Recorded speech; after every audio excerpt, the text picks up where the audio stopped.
Our next book of the Bible in 5 minutes is the book of 2 Kings, and I've been chewing on this book for a long time. It's a tough book to read.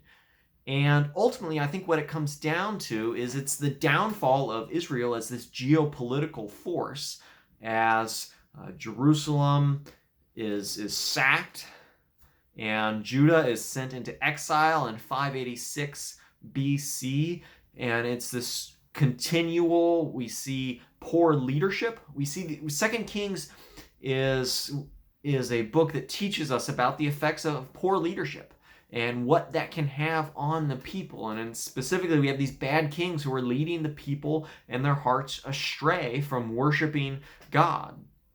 And yet, in the midst of this, the book of 2 Kings tells us that God is still at work. We have this section when we look at Kings, 1st and 2nd Kings as a whole. We have this history of the kingdom, and yet in the midst of this we have the work of Elijah and Elisha, these two prophets who are reminding us that God is still at work and there is still hope to hold on to. And despite all of these signs of despair around us, there are these signposts that say God is still here and God is still active. And it reminds me of when Rachel and I were walking in this volcano, this old volcano, and there was this path through this dirt, dusty, and it was hard to tell the path from what was not the path because it was all just dirt.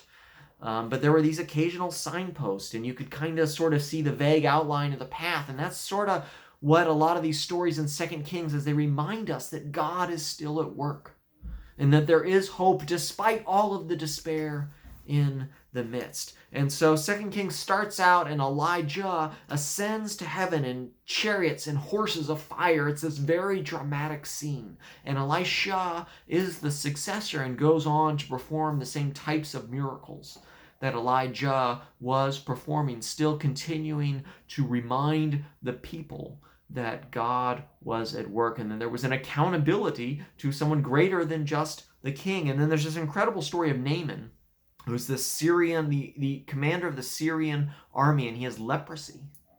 And he goes, eventually ends up before Elisha, and he brings all of his resources and all of his power, and he's ready to buy his healing. And yet Elisha, gently or not so gently, reminds him that God doesn't work like that. That God's grace is not bought.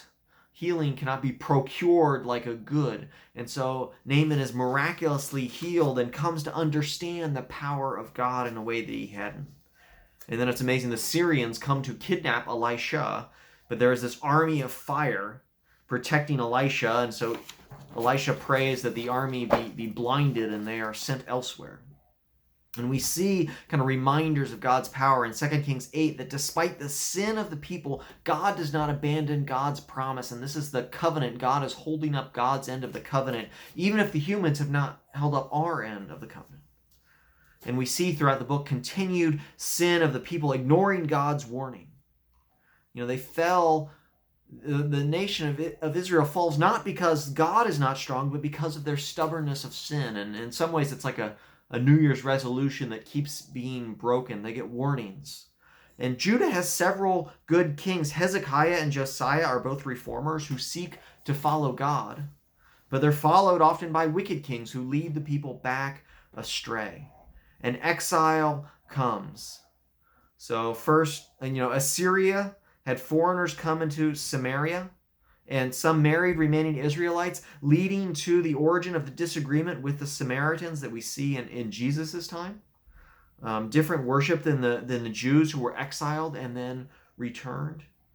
And so again, in 586 BC, the Babylonians overthrow the city. Everything is burned. And yet there is still hope. Right? In chapter 25, verses 27 through 30, the new Babylonian king frees the Judean king from prison and seats him in power. And so there's hope for this line. We see the Davidic line sort of navigating its way through all this despair, and this kernel of hope, this seed of hope that has been planted, continues to survive. And so the promises that God made to David will continue. And we certainly see the fulfillment of that in Jesus Christ. And these are pointing along the way. So in the long arc of God's work, this is a sign that even though there be despair, there is yet hope in God, for God does not give up on God's people.